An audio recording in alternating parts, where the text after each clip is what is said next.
Distinguished Alumnus Award. For the past 30 years, he has served as the pastor of Calvary Church in Greensboro, North Carolina. Under his leadership, David has led numerous missions endeavors, giving his members of Calvary Church firsthand involvement with church building and other service projects around the world. In addition, the church has been actively involved with local missions such as Teen Challenge and pregnancy care centers. I have this great recollection of David Crabtree when I was a first itinerating missionary in 1991. He said to me, "Greg, I never planned to leave this church. I'm going to invest my life building this church." David and Sherry have been there 30 years, and the legacy that they have left there is a legacy of people, it's a legacy of missions, it's a legacy of passion. And David, it's my privilege to congratulate you on your selection as Distinguished CBC Alumnus 2015.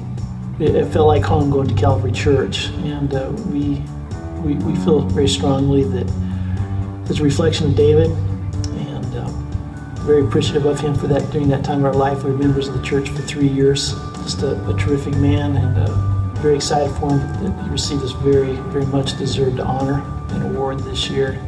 It's a tremendous pleasure for me to be able to just say a few words about him. Again, sometimes people don't realize the impact they make on people's lives, and I can honestly say that David was a tremendous influence for both my wife and I during that time.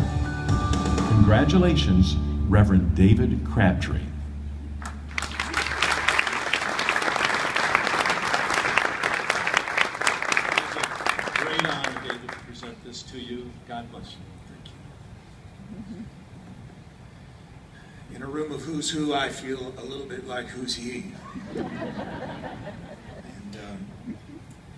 they say behind every successful man you'll find a surprise mother-in-law. So to the Alumni Association, I guess I just need to say thank you because you've placed my mother-in-law in a state of utter shock. It's wonderful to be here and share this honor today. I'm deeply, deeply grateful for the investment of professors and administrators who oversaw my life in ministry development almost 4 decades ago now at Central Bible College. I've marveled at their faithfulness, as I am absolutely certain at times they felt that they were casting pearls before swine. I often think of Dr. Gary McGee, who made Jeremiah come alive for me. Dr. Ben Aker, whose hermeneutical standards have served me so well. Dr. Thomas Harrison, whose kindness to me in a disastrous sophomore year planted some hope in my heart that I might hold some promise as a preacher. Or Julian Turnage, who encouraged me to write.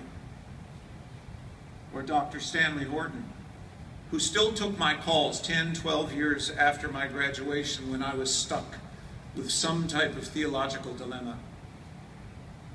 It's wonderful to have those who encourage you to follow, but you need one or two who encourage you to fight.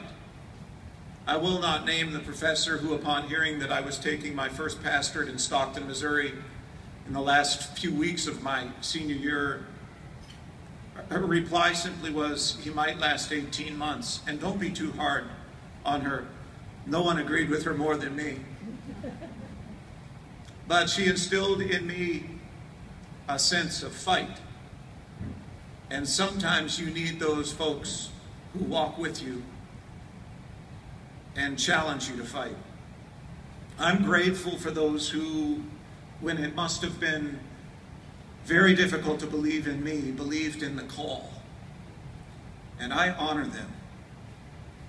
I met my wife, Sherry, at Central Bible College, and for that alone, my life has been enriched beyond measure.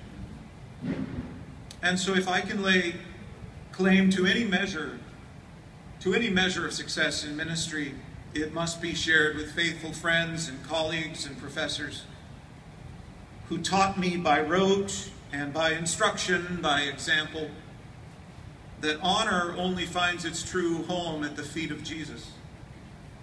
And so I'll carry this honor as a steward, as a courier, until my trophies at last I lay down.